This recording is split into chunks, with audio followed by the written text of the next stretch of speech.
Campfire Classics is a classic literature podcast. However, your hosts will occasionally use not-so-classy language and immature humor to describe very mature situations. As such, listener discretion is advised. Hi, I'm Ken Sandberg. And I'm Heather Michelle Waller. Welcome to Campfire Classics Live. Ho ho merrily on high, it is the time of year for singing and going live, except it's live to tape, yeah.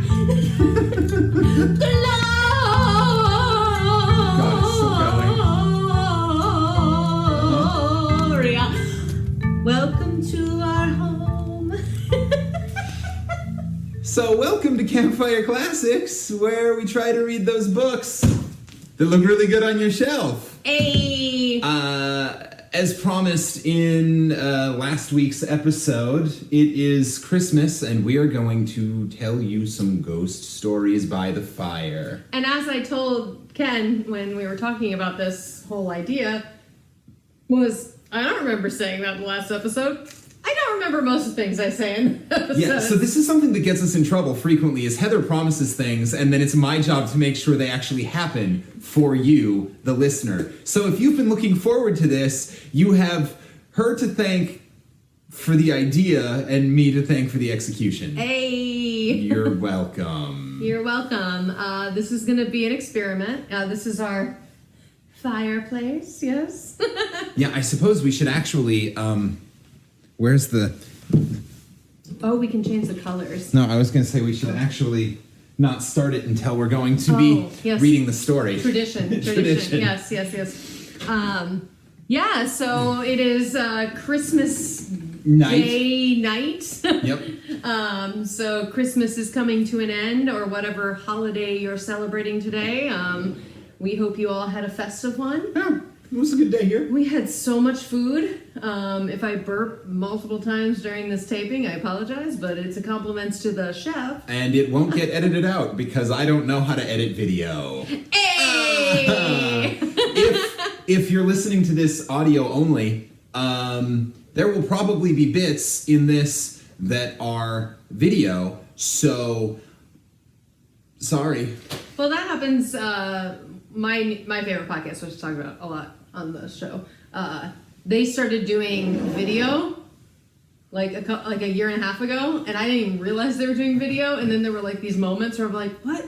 I don't understand." And then I realized that they had gone to a hybrid, like they still recorded like studio wise, but they had a camera on them. Like, don't worry. And I was like, I promise if we do anything really amazing on video, like this headstand that I'm doing right now. yeah, That's amazing. That's really impressive. I will describe it to you, our listening audience, who are getting just the audio portion. Are you drinking that bourbon upside down? That's amazing. I've been practicing this particular move for weeks. I've been working on my handstands, my headstands, and my drunken circus tricks. Drunken circus tricks. That's our next podcast.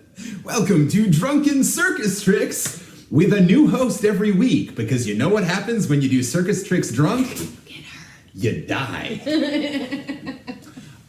So this is going to be a little bit of an unconventional episode, because we're not doing a lot of our regularly planned things, because we didn't really know we were doing this. Yeah, Ken, as we were cleaning up from Turkey, was like, we should record those things. I was like, what? So this will be our first episode in weeks without a clown corner. Even though I kind of got away from Clown Corner last with Santa Claus Corner. Yeah. So I let it slide. We're going back to Clown Corner with the next time we record. Don't you worry. I got a clown picked out. We're all set. Okay. But the other thing that we're not going to be doing as we normally do is fun facts. No fun facts for you. Because we will be reading for you a couple of short stories by Mr. M.R. James, who we have read more than once on this podcast. And if you remember... you can hear fun facts about him on episode number something titled something, and episode numbered something else titled something else. What you will remember maybe about M.R. James if you're a loyal follower. If not, if you're new, this is your first episode. Wow, this is a weird one. M.R. James is responsible for the whole ghost story at Christmas thing, really. He's like, in the fun facts I did of him the very first time, they attribute him to making it popular.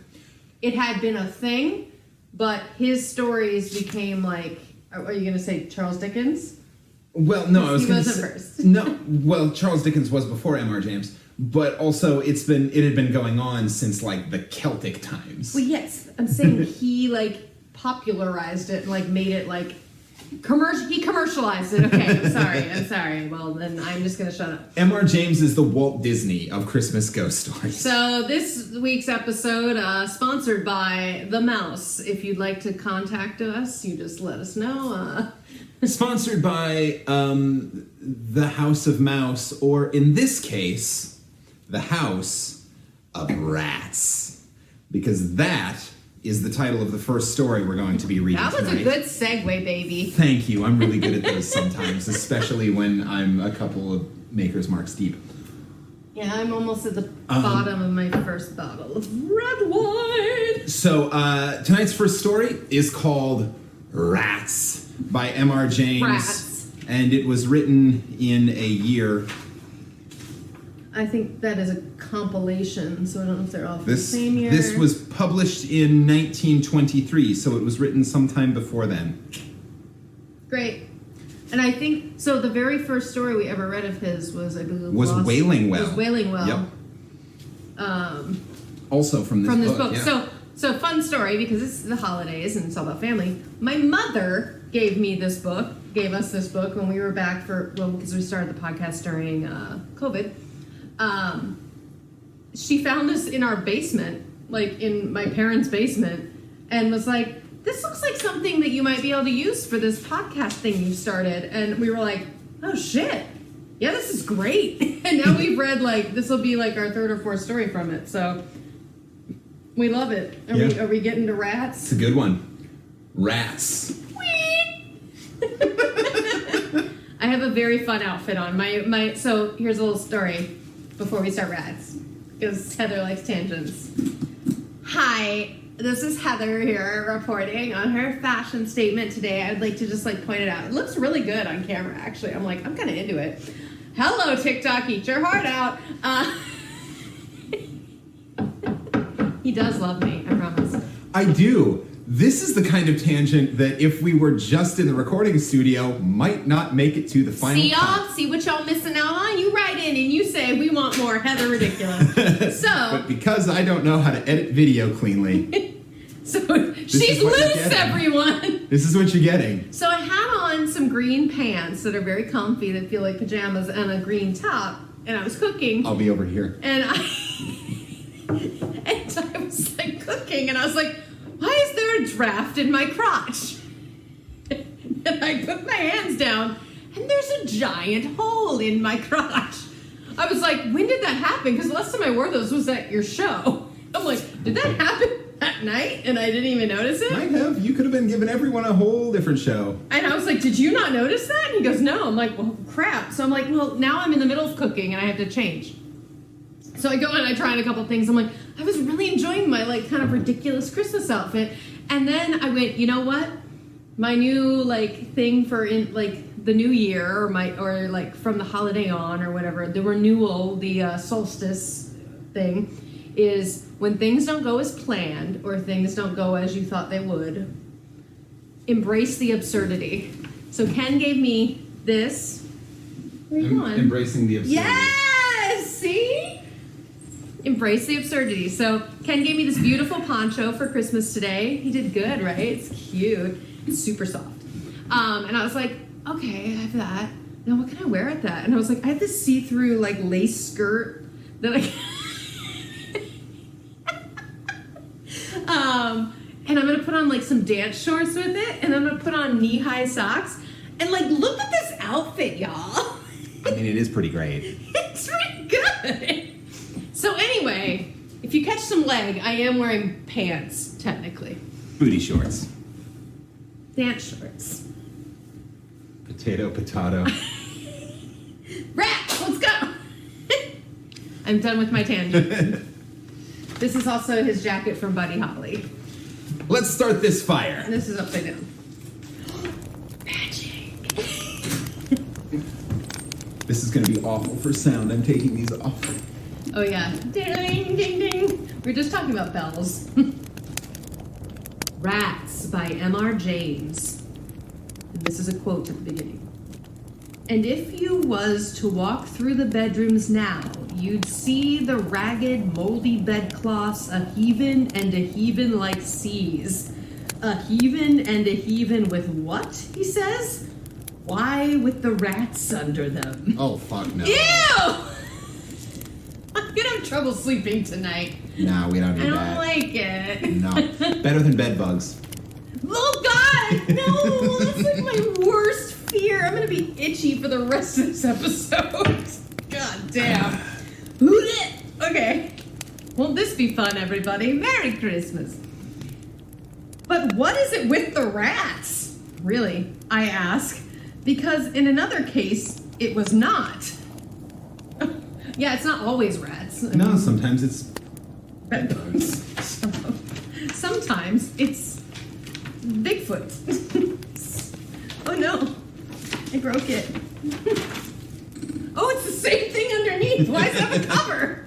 It's called a dust jacket. Fancy ass people. It's to protect it from dust. And rats. And rats. All right, let's start this again. So I'm not going to read the quote again, but I'll do. But what is it with the rats? I ask, because in another case it was not. I cannot put a date to the story, but I was young when I heard it, and the teller was old. It is an ill-proportioned tale, but that is not... No, it is my fault, not his. It is an ill-proportioned tale, but that is my fault, not his. I, often try to change the sentence. Meaning of the story. It happened in Suffolk. Oh, are you still there? Near the coast. In a place where the road makes a sudden dip and then a sudden rise as you go northward. At the top of that rise stands a house on the left of the road. You making a map? Yeah. It is a tall red brick house, narrow for its height. Perhaps it was built about 1770. The top of the house has a low triangular pediment with a round window in the center. Behind it are stables and offices, and such garden as it has is behind them. Scraggy Scotch firs are near it. An expanse of gauze-covered land stretches away from it. It commands a view of the distant sea from the upper windows at the front. A sign on a post stands before the door, or did so stand, for though it was an inn of repute once, I believe it is no longer. Ooh, wait, was it a brothel? End of ill repute. It was a brothel. It was a tall brick brothel. Well, and as I posted on my Book of the Face today, a video that said, "You keep the Christ in Christmas, I keep the hoe in holidays."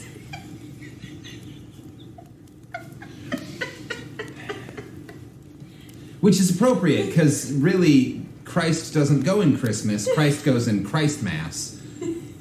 That's true.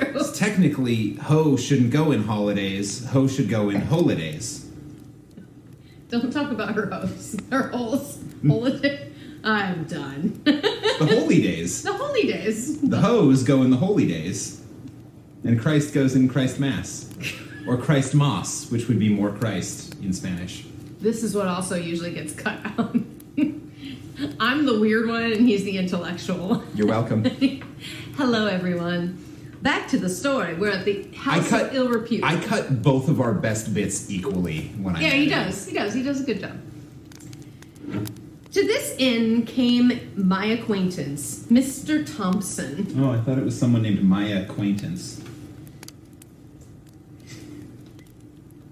His name is Thompson, not my acquaintance. Don't get them confused. Maya Thompson. Maya Acquaintance Thompson. To this inn came my acquaintance, Mr. Thompson, when he was a young man on a fine spring day, coming from the University of Cambridge and desirous of solitude in tolerable quarters and time for reading. That sounds like you. Yeah. These he found, for the landlord and his wife had been in service and could make a visitor comfortable, and there was no one else staying at the inn.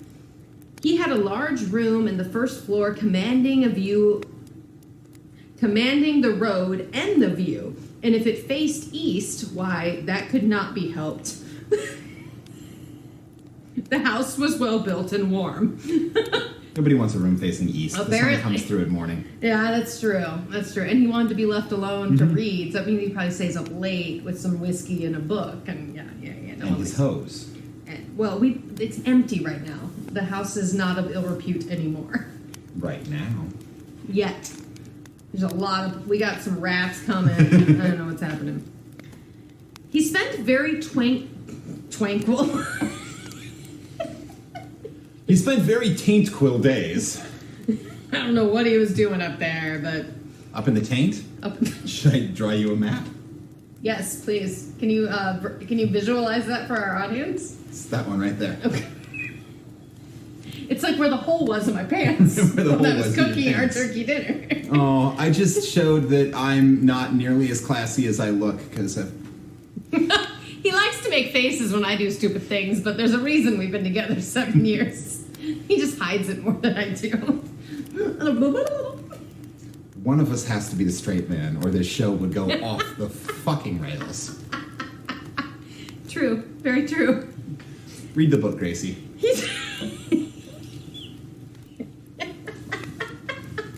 If you get that reference, awesome. You're probably too old to be listening to a podcast. Well, our parents are listening. Yeah. My dad introduced. I think we talked about it on the podcast. It was "Good night, Gracie" is the famous phrase. Yeah. Yeah. George Burns and Gracie Allen. Yeah, and Gracie is the clown, which was very progressive for the time. Ladies didn't get to be funny so much, but you know, you're gonna take what you gotta get. Okay. Who are you? Your love. What's happening? Where am I? You've been drinking it faster than I. He spent very tranquil and uneventful days. Work all the morning and afternoon. Do your best. I don't have a thing here where I can look up All words. I could see, and like I know that's not what it is, and I can't actually say that this is not. I could say this is not the word I think it is, but I was going to say perineum, and that's definitely not that, which is another word for taint, isn't it? Yeah. Perambulation. Perambulation. Walking around. Yes. Perambulation is walking around. Yes, but my brain went to perineum. Perineum. Is after perineum, is afternoon perineum in the country. It's Sure. It's a word for your taint, because when you're doing yoga, they want you to lift your perineum. It's like the actual word for your butt your. Anyway, all you yogis understand. Great. know. I believe you. It's a nice way to say lift your asshole off the ground. An afternoon perambulum and perambulation. Working all morning and afternoon perambulation of the country round. A little conversation with country company or the people of the inn in the evening over then fashionable drinks of brandy and water. A little more reading and writing and bed. And he would have been content with this should have it continued for a full month had he the disposal. So if he had enough money, he would. So well was his work progressing, and so fine was the April of that year, which I have reason to believe was that which Orlando Whistlecraft chronicles in his weather record of the charming year. Who the fuck is Orlando Whistlecraft? That's like the original Joe Winters. He's the guy who records everything for the Farmer's Almanac. Yeah. He records what the weather's been doing. Listen to his name. It's because you know how all local weathermen have the stupidest names. It's Johnny Stormfront. The guy in Iowa City or in like Eastern Iowa is Joe Winters, and it's like that's not your name. Carolyn Tempest. Orlando Whistlecraft. Bullshit. I call bullshit. But anyway, apparently this was a really good year. And so Mr. Thompson would have been really happy if he could afford to stay. One of his walks took him along the Northern Road, which stands high and traverses a wide common called a heath. Oh, I like that they did the whole description and definition for us. On the bright afternoon, when he first chose this direction, his eye caught a white object some 100 yards to the left of the road, and he felt it necessary to make sure what this might be. It was not long before he was standing by it, and found himself looking at a square block of white stone fashioned somewhat like the base of a pillar, with a square hole in the upper surface. I think it's a ancient glory hole. So, back in the day, they had square penises? No, they didn't have the tools for the circular carving. The circle hadn't been invented yet. Yeah, the wheel! Yeah, they didn't have the wheel yet. That's it. It's an ancient glory hole. Are you regretting these choices we've made? I hate this show. I'm sorry. I want to point out he was the one that said, we're going to do this. You know what I'm like when I go rogue. What's going on? Just such another you may see at this day on Thetford Heath. Apparently Thetford Heath is like a dirty glory hole place. After taking stock Cubist of it... glory holes. Cubist glory holes. It's like alien... Well, it's like Stonehenge. It's like, where did it come from? Why? Why are they square shaped? This is what you get if you unleash Picasso in a men's room. There you go. It's a Picasso glory hole. Glory holes. There you go. You figured it out. Even though this was written before Picasso. So, well, same Picasso's time. only barely cubist, but... Yeah, but, you know, it's all good. All right, so you may see this on Thetford Heath, whatever that is. After taking stock of it, he contemplated for a few minutes the view, which offered a church tower or two, some red roofs of cottages and windows winking in the sun, and the expanse of sea also with the occasional wink and gleam upon it, and so perused his way. Or are you just stretching your jaw? I was demonstrating a wink. Oh, okay. Oh, you were. I told you, there are visual components to this episode. Okay, I thought you were having a stroke or something. No, I was having a moment, just me and the audience. Don't worry about it. I'll just be over here reading the story. And it's okay. Wink away, baby. God damn it. In the delusory evening talk in the bar, he asked why the white stone was there on the common. An old-fashioned thing, that is, said the landlord, Mr. Betts.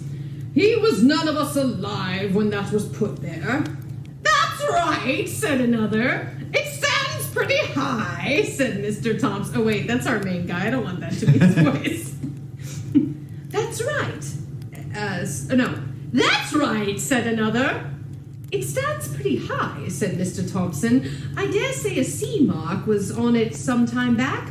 Ah, yes, Mr. Betts agreed. I'd have heard they could see it from the boats, but whatever there was, it fell to bits a long time. Good job, too, said the third. 'Tweren't a lucky mark. Oh, apparently this guy's Irish. Great. 'Tweren't a lucky mark, but what the old man used to say, not lucky for the fishing, I mean to say. Why ever not, said Thompson. Well, I never seen it myself, was the answer, but they had some funny ideas, peculiar, them old chaps, and I shouldn't wonder, but they... This is going well, keep going. I just saw you looking at the camera. You just veered hard into Monty Python, but I was enjoying it. They was a bit peculiar, know what I mean? It's written in dialect, so what are you going to do? Monty Python. Monty Python? Alright, so, well, I never seen it myself was the answer, but they had some funny ideas, peculiar, them old chaps, and I shouldn't wonder but what they made away with it themselves. It wasn't possible to get anything clearer than this. Oh no, they've been good. drinking So a even lot. he didn't understand. No, Great. So that wasn't supposed to make sense for anyone. So especially Heather, who just did 5 different voices in that one paragraph. It was not separated by people. It was impossible to get anything clearer than this. The company, never very voluble, fell silent, and when next someone spoke, it was Village Affairs and Crops. Mr. Betts was the speaker. Not every day did Thompson consult his health by taking a country walk. One very fine afternoon found him busily writing at 3 o'clock. Then he stretched himself and rose and walked out of his room into the passage.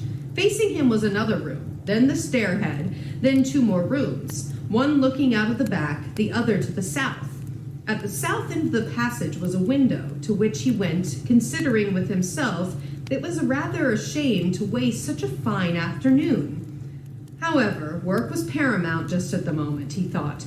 He would take just 5 minutes off and go back to it, and then 5 minutes he would employ, the Bettses could not possibly object, to looking at the other rooms in the passage. So he's like, I'm going to explore this house, because I need a break. He's like, weather's nice, so I should go outside. No, I'm not going to go outside. I'm just going to explore this creepy house. Okay.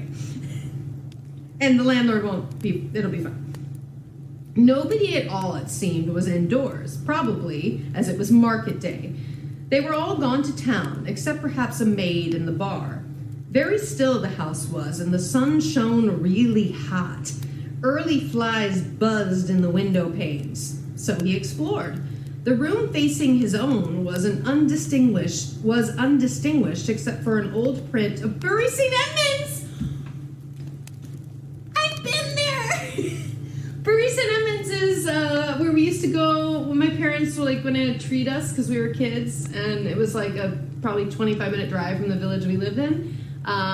They would drive us, and because it was the only town that had a McDonald's.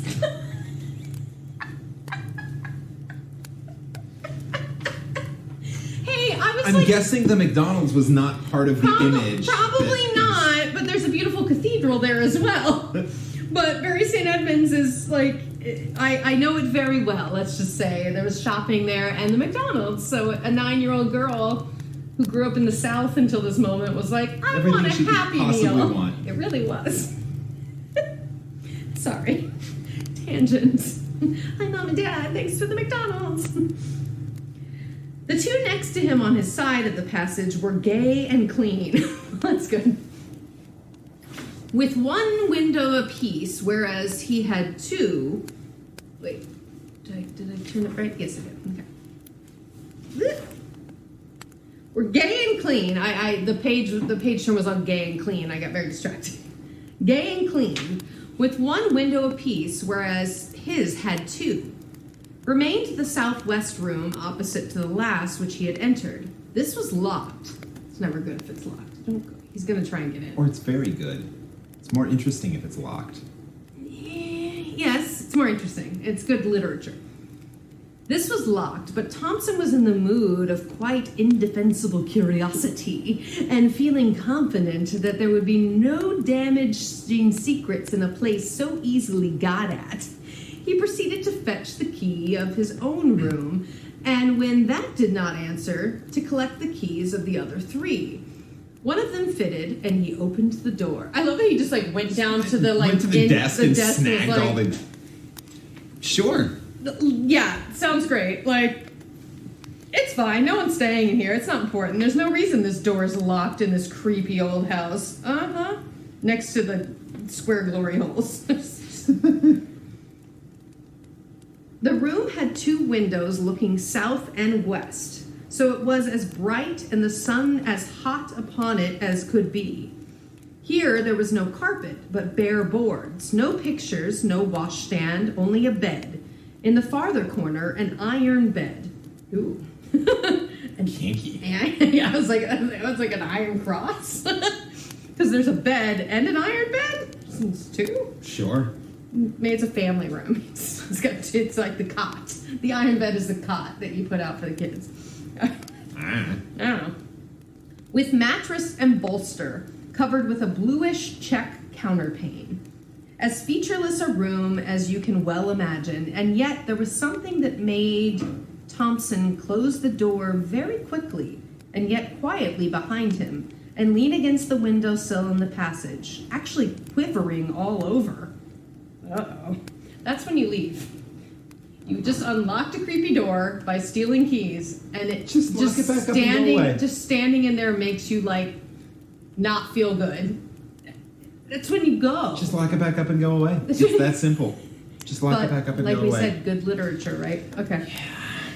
All right, so he's shivering all over. No, sorry, quivering all over. Ooh. That's a very different word. It was this, that under the counterpane someone lay. Ew! What? Whoa, that took a turn, and we did not start a new paragraph. It was, oh my god. I was quivering all over all of a sudden. Okay. It was this, that under the counterpane someone lay, and not only lay, but stirred. That it was someone and not something was certain, because the shape of a head was unmistakable on the bolster. And yet it was all covered, and no one lies with covered head but a dead person. It's not true. I mean, you gotta keep... I stick my head under the blankets all the time. Well, apparently it's sunny. Apparently it's sunny. I don't know. But it's hot in there, so, like... Anyway, we're gonna find out. And this was not dead, for this was not dead, not truly dead, for it heaved and shivered.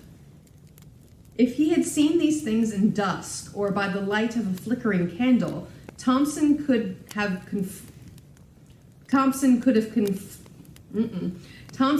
comforted himself and talked of fancy. So if it was like at night, like, oh, I'm imagining things. Oh, silly me in the dark. But it's like fucking middle of the day. It's like, didn't even start drinking yet today. On this bright day, that was impossible. What was to be done? First, lock the door at all costs. Very gingerly, he approached it and bending down, listened, holding his breath. Perhaps there might be a sound of heavy breathing and a prosaic explanation. There was absolute silence. But, as with a rather tremulous hand, he put the key into its hole and turned it. It rattled, and on the instant a stumbling, paddling tread was heard coming through.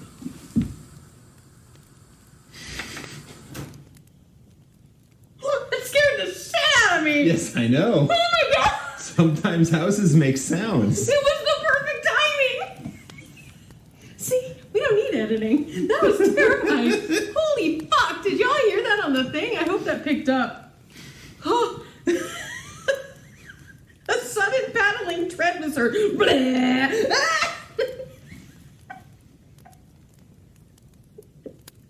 mean, come on. That was amazing. Whew, I'm sweating. Okay. Paddling tread was heard coming towards the door. Thompson fled like a rabbit to his room and locked himself in. Futile enough, he knew it was. Would doors and locks be any obstacle to what he suspected? But it was all he could think of at the moment, and in fact, nothing happened. Only there was a time of acute suspense, followed by a misery of doubt as of what to do. The impulse, of course, was to slip away as soon as possible from a house which contained such an inmate. Like, really, it's like, I'm getting the fuck out of Dodge right now. But only the day before, he had said he should be staying for at least a week more. And how, if he changed his plans, could he avoid the suspicion of having pried into places where he certainly had no business? Moreover, either the Bettses knew all about this inmate and yet did not leave the and yet did not leave the house or knew nothing, which equally meant that there was nothing to be afraid of, or knew just enough to make them shut up the room, but not enough to weigh on their spirits. In any case, it seemed that not much was to be feared, and certainly so far, he had no sort of ugly experience. Okay, so basically he's like, okay. He's rationalizing his way out of his fear. That's all that's happening. This is fucked up, but if I hadn't gone in there, I'd have nothing to be afraid of. The Bettses seem cool. They have people staying here. They got the bar open. Like, so if even if they know that thing's in there, they know that if it's locked, it's not going to fuck with anyone. And if they don't know it's in there, it means they haven't had any problems with it yet. No, it's just, it's minding its own business. All right, cool. On the whole, the line of least resistance was to stay. What a good British gentleman. I always make my decisions based on what is laziest.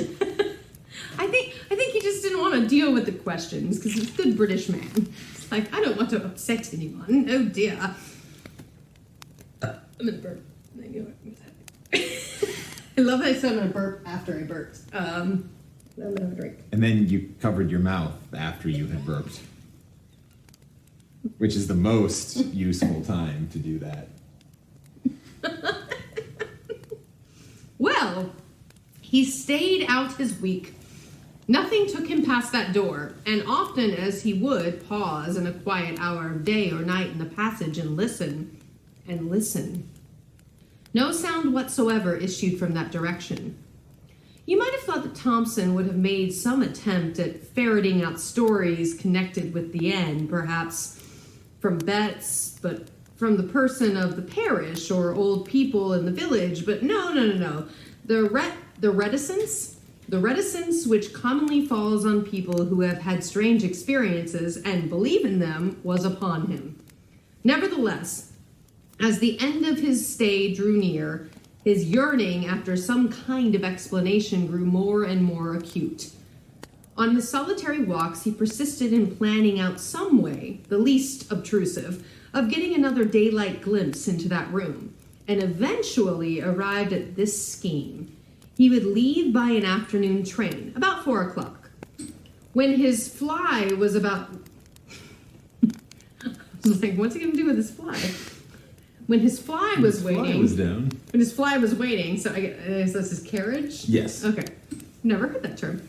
When his fly was waiting and his luggage yes, you have, on because it... we've used it on the podcast before. I told you, I don't remember anything we do on the podcast. I don't listen when you're reading. I'm in the moment! Or when I'm reading. I'm in the moment, and then it goes this way. It's like, bye! I told you, I'm a visual learner. If I don't see it on the page, it like goes... Well, hopefully you'll remember this. I might remember this story. Good times. You can come back and watch it if you I can. I can be like, be wow, all visual about it. I need to take some Ritalin. When his fly was waiting and his luggage on it, he would make one last expedition upstairs to look round his own room and see if anything was left unpacked, and then, with that key, which he had contrived to oil, if that would make any difference, the door should once more be opened for a moment and shut. So it worked out. The bill was paid, the consequent small talk gone through while the fly was loaded. Pleasant parts of the country, been very comfortable. Thank you to you and Mr. Betts. Hope to come back sometimes. Yada yada, one another. It doesn't say yada yada, but that's basically what he's doing. On the other side and the other. Very glad you found your satisfaction, sir. Well done. Yes, always glad to have you over your way. Toss. I mean, it is really like very much favored. Wish you the weather well, to be sure. Yada. Then. Oh, I'll just have a look upstairs in case I've left a book or something out. No, don't trouble. I'll be back in a minute. And as noiselessly as possible, he stole to the door and opened it. The shattering of the illusion. He almost laughed aloud. Propped, or might say sitting on the edge of the bed, was nothing in the round world but a scarecrow. A scarecrow out of the garden, of course, dumped into a deserted room. Yes, but here amusement ceased. Have scarecrows bare, bony feet? Do their heads loll onto their shoulders? Have they iron collars and links of chains about their neck? Can they get up and move? if never so stiffly across the floor, with wagging head and arms close at their side and shiver. Yeah, dude, that's not a scarecrow. Ew! That's a sex slave. The iron bed. The iron bed. The slam of the door, the dash of the stairhead, the leap downstairs were followed by a faint awakening. Thompson saw Betts standing over him with a brandy bottle and a very reproachful face. You shouldn't have done so, sir. You really shouldn't. It ain't a kind of way to act by persons as done the best they could for you. Thompson heard words of his kind, but what he said in reply he did not know. Mr. Betts, and perhaps even more, Mrs. Betts, found it hard to accept his apologies and his assurances that he would say no word that could damage the good name of the house. However, they were accepted. Since the train could not now be caught, it was arranged that Thompson should be driven to town to sleep there. Before he went, the Bettses told him what little they knew. They said he was landlord here a long time back, and it was in with the highwaymen that had their beat about the earth. That's how he come by his inn. Hung in the chains, they say, up where you see that stone where the galleys stood in. Yes, the fishermen made away with that, I believe, because they see it out on the sea and they kept the fish off according to their ideas. Yes, we had the account from the people that had the house before we come.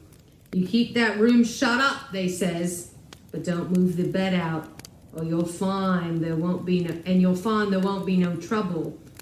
And no more than that, and no more there has been. Not once we haven't come out into the house through what he may do. This is very hard to read. You keep that room shut up, they says, but don't move the bed out, and you'll find there won't be no trouble. And no more there has been. Not once he haven't come out into the house, though what he may do now there ain't no saying. Anyway, you're the first to know on that seen him since we've been here. I never set eyes on him myself, nor do I want. And ever since we've made the servants' rooms in the stabling, we ain't had no difficulty that way. Only I do hope, sir, that you'll keep a close tongue, considering now a house you get talked about with more to this effect. So basically, shut your mouth or we're going to get a bad reputation. Yep. The promise of silence was kept for many years. The occasion of my hearing the story at last was this, that when Mr. Thompson came to stay with my father, it fell to me to show him to this room. And instead of letting me open the door for him, he stepped forward and threw it open himself, and then for some moments stood in the doorway holding up his candle and looking narrowly into the interior. Then he seemed to recollect himself and said, I beg your pardon. Very absurd, but I can't help doing that for a peculiar reason. What that reason was I heard some days afterwards, and you have heard now. Creepy. Wait, did he just, throw himself into the room? No. So he came to stay, the guy who's actually telling the story. He came to stay with, at his, the inn that his dad ran. Yeah. Which was a different one from the one where he found the body. Yeah. And he came in and he was like, the young guy who's telling the story was sent to open the door for him, and instead he opened the door himself, threw the door open, and was like, I'm sorry, this is a habit I have. I always have to open these doors. Let me tell you why. And then told him the story so gross. of not rats. That wasn't rats. Why the fucking rats? That was such a, I was waiting for, rats to be eating this guy or some shit. Nope. Ew. I was also waiting for the Bettses to be in on it. These are the people that go into the rooms they're not supposed to, and then we chain them up and they become, like half-eaten people and shit. Yeah. We actually ended up reading the story we talked about not reading, so Yeah. that's interesting. Okay. Yeah. The transition worked. It did. From House of Mouse to Rats. It sure did. I realized that not until the very end. Yeah. And I went, wait, oh yes. Cool. Yeah, I think we were looking at. We're gonna do those two. This one was the shorter one, and this one is the middle one, and then Rats was the longer of the All three. right. Well, we're at 45 minutes, so I'm gonna drink a little wine. Great.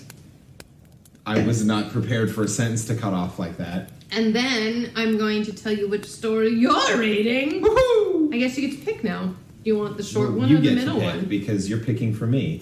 That's how this works. All right, listeners. Let me explain to you how this podcast works. What? We're doing a podcast? What? Where am I? Who am I? Ah! Why am I wearing clothes? Why am I wearing this sexy outfit? Hose and holidays. Ah. For our audio-only listeners, there was a delightful little dance routine that you just missed. Was it delightful? I delighted. I delighted.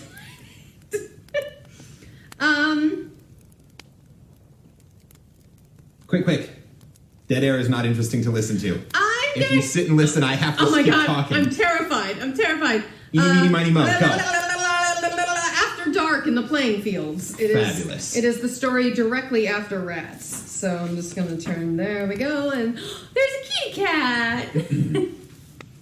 You can't see it. She's over there. Hi, baby. After Dark in the Playing Fields by M.R. James. The hour was late and the night was fair. I had halted not far from Sheep's Bridge and was thinking about the stillness only broken by the sound of the weir when a loud, tremulous hoot just above me made me jump. Hoot. It is always annoying to be startled, but Yes, thank you. I have a kindness for owls. This one was evidently very near. I looked about for it. There it was, sitting plumply on a branch about 12 feet up. I pointed my stick at it and said, "Was that you?" Yes. I played an owl in a play we did. And "Drop it," said the owl. What? Oh, it's a talking owl. "I know it ain't only a stick, but I don't like it." "Yes, of course it was me. Who do you suppose it would be if it weren't?" What? I was not expecting the owl to talk in this story. We will take as read the sentences about my surprise. I lowered the stick. "Well," said the owl, "how about it? If you will come out here of a midsummer evening like what this is, what do you expect?" "I beg your pardon," I said. "I should have remembered. May I say that I think myself very lucky to have met you tonight. I hope you have time for a little talk." "Well," said the owl ungraciously, "I don't know as it matters so particular tonight. I've had me supper as it happens, and if you ain't too long over it,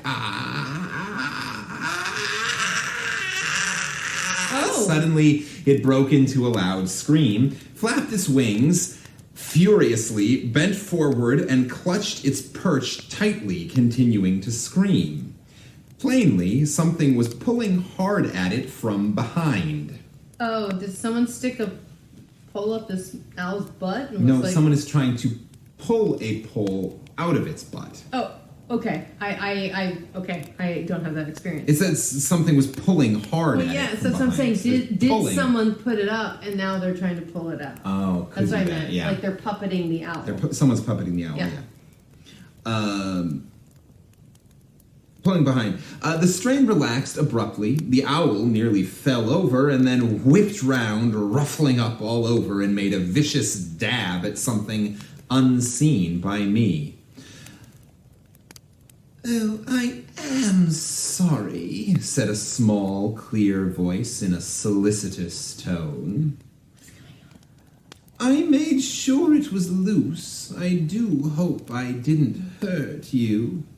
Didn't hurt me, said the owl bitterly. Of course you hurt me, and well, you know it, you young infidel. That feather was no more loose than, oh, if I could get at you. Now I shouldn't wonder but what you've thrown me all out of balance. Why can't you let a person sit quiet for 2 minutes at a time without you must come creeping up and, well, you've done it this time anyway. I shall straight to headquarters and, finding it was now addressing the empty air, why, where have you got to now? Oh, it is too bad, that it is. Dear me, I said. I'm afraid this isn't the first time you've been annoyed in this way. May I ask exactly what happened? I feel like we're in like a weird chapter of Bedknobs and Broomsticks that got cut. Kinda, it feels that way a bit. Like, this man is not disturbed that there's a talking owl and someone else manipulating said owl at all. Pulling a tail feather out by the At sound all. of it, yeah. Yes, you may ask, said the owl, still looking narrowly about as it spoke. But it'd take me till the latter end of next week to tell you. Fancy coming and pulling out anyone's tail feather. Hurt me something cruel it did, and what for, I should like to know. Answer me that. Where's the reason of it? All that occurred to me was to murmur, the clamorous owl that nightly hoots and wonders at our quaint spirits. I hardly thought the point would be taken, but the owl said sharply, What's that? Yes, you needn't repeat it, I heard. And I'll tell you what's at the bottom of it, and you mark my words. It bent toward me and whispered with many nods of its round head, Pride, standoffishness. That's what it is. Come not near me, our fairy queen. This in a tone of bitter contempt. Oh dear, no, we ain't good enough for the likes of them. Us that's been noted time after mind for the best singers in the fields. Now ain't that so? Well, I said, doubtfully enough, I like to hear you very much, but you know, some people think a lot of the thrushes and nightingales and so on. You must have heard of that, haven't you? And then perhaps, of course I don't know, perhaps your style of singing isn't exactly what they think suitable to accompany their dancing, eh? I should kindly hope not, said the owl, drawing himself up. Our families never give in to dancing, nor never won't neither. Why, whatever are you thinking of? It went on with rising temper. A pretty thing it would be for me to sit here hiccuping at them. It stopped and looked cautiously all round it and up and down and then continued in a lower voice. Then, little ladies and gentlemen, if it ain't suitable for them, I'm very sure it ain't suitable for me. And, temporizing again, if they expect me never to say a word just because they're dancing and carrying on with their foolishness, they're very much mistook, and so I tell them. This owl's definitely a Republican. He's like, why can these people have fun all the time and be gay and happy, but like, I can't just like live my business. Why can't everyone just make their own choices? Except them. Just me. Just me. From what had passed before, I was afraid this was an imprudent line to take, and I was right. Hardly had the owl given its last emphatic nod when 4 small slim forms dropped from a bough above, and in a twinkling some sort of grass rope was thrown round the body of the unhappy bird, and it was borne off through the air, loudly protesting in the direction of Fellow's pond. Splashes and gurgles and shrieks of unfeeling laughter were heard as I hurried up. Something darted away over my head, and as I stood peering over the bank of the pond, which was all in commotion, a very angry and disheveled owl scrambled heavily up the bank, and stopping near my feet, shook itself and flapped and hissed for several minutes without saying anything I should care to repeat. So that owl's swearing like a Friggin'. Yeah, he's doing the Bob Hoskins, or not Bob Hoskins, Joe Pesci from In Home Alone, yeah. Yeah. Also, I love that 4 fairies just lassoed an owl and threw him in the water. Sure, why not? He's talking shit about them. Glaring at me, it eventually said, and the grim, suppressed rage in its voice was such that I hastily drew back a step or two. That said they was very sorry, but they'd mistook me for a duck. Oh, if it ain't enough to make anyone go regular distracted in their mind and tear everything to flinders for miles round. So carried away was it by passion that it began to process at once by rooting up a large beakful of grass, which, alas, got into its throat, and the choking that resulted made me really afraid that it would break a vessel. But the paroxysm was mastered, and the owl sat up, winking and breathless, but intact. Yeah, I feel like this owl definitely is like a spokesperson for Fox News or something. I'm getting very angry about everything. It's Joe Tucker Pesci Carlson. as what's his name in Harry, right? Harry. In Home Alone? Oh, That is yeah, it's Joe Pesci. No, he's not Harry. The other one's Harry. what's his Joe name? Pesci's. Marv? Marv is the Marv and different Harry. one. It's Harry. He is. He is Harry. Harry, yeah. Wait. Yeah, he is. Marv's the dumb one. Yeah. Some expression of sympathy seemed to be required, yet I was chary of offering it, for in its present state of mind, I felt that the bird might interpret the best meant phrase as a fresh insult. So we stood looking at each other without speech for a very awkward minute, and then came a diversion. Uh-oh. First, the thin voice of the pavilion clock, then the deeper sound of the castle quadrangle, then Lupton's tower, drowning the curfew tower by its nearness. "What's that?" said the owl suddenly and hoarsely. "Midnight, I should think." "Nope. Midnight, I should think," said I, and had recourse to my watch. "Midnight?" cried the owl, evidently much startled. Oh no, the fairy godmother's gonna get mad. "And me too wet to fly a yard." Oh, "Here, you pick me up and put me in the tree. Don't, I'll climb up your leg and you won't ask me to do that twice. Quick now." Sounds fun. I obeyed. Which tree do you want?" "Why, my tree, to be sure, over there." It nodded towards the wall. "All right, Bad Kelk's tree, do you mean?" This is what happens when the technology is full, and that was seamless, right? I was drinking this before. Super smooth transition. Back to the owl. Yeah. Back to Joe Pesci owl. The iPad ran out of memory. Yeah, it happens. We were just too entertaining, and it was like, too much! And we're back.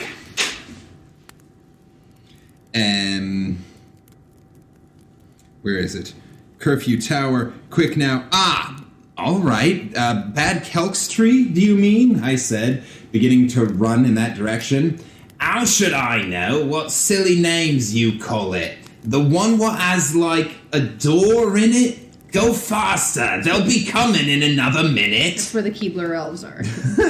"Who? What's the matter?" I asked as I ran, clutching the wet creature, and much afraid of stumbling and coming over with it in the long grass. "You'll see fast enough," said this selfish bird.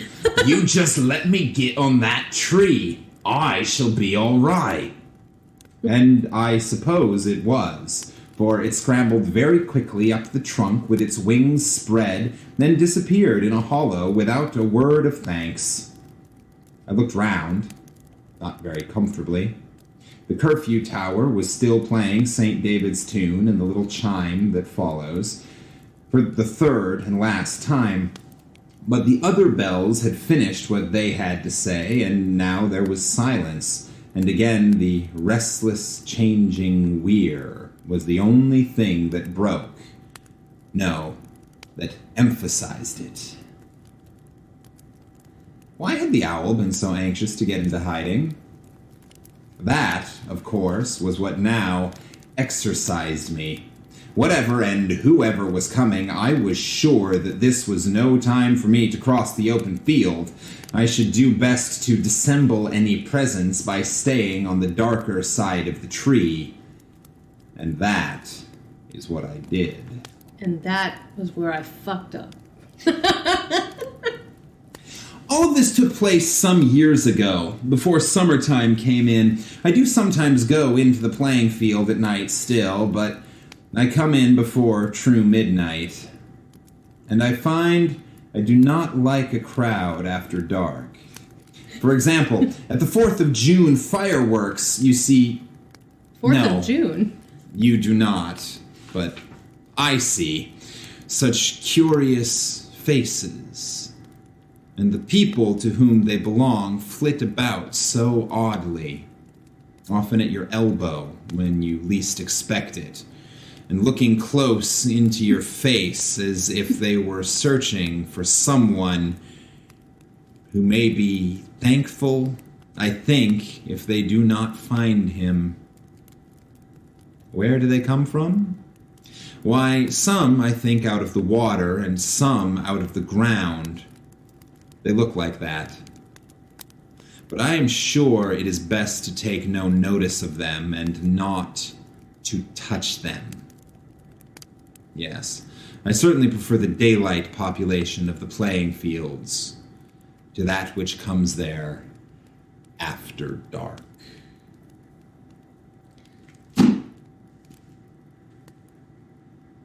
What? Our narrator was tripping balls. Acid. I was night. going to say, I was like, so acid? LSD much? He tripped acid with a friend and got separated from the friend and then was like, oh shit, there's a talking owl. I gotta fucking deal with this shit. Oh my god, there's fairies. And then I'm just gonna hide behind this tree. And he hid behind that tree until he probably fell asleep for a while and then woke up and was like, oh, I can go now. And he's still tripping a little bit because, like, when you're tripping acid, it takes a while. And it's like, I don't know why I know that. And then and then... Just remember, I'm not editing anything out of this. I know you're not. And then... I have no secrets. And then he was like, oh, I should get home. And time kind of disappears in that moment. So you're kind of like, oh, it's like 5 minutes. Everything seems cool. I'm going to go back to the hotel now. That one was weird. That was a strange one. I was not ready for that to be a weird, trippy fairy tale.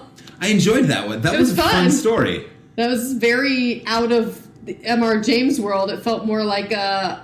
You know what it kind of felt like was Imaginary Friends. Yeah. Oh, yeah. As a play we did at theater in grad school, which was a Terry Brooks, based on a Terry Brooks story. Yeah. Imaginary Friends is the Terry Brooks story. The play was called The Secret of Courage. Secret of Courage, but yes. Yeah. Like, very much so, except, like, because I was the owl. So at the beginning when I was being an annoying, like, asshole, that was me actually doing a character that was my character in that play. She was just playing a character of an annoying asshole. I'm a good actor.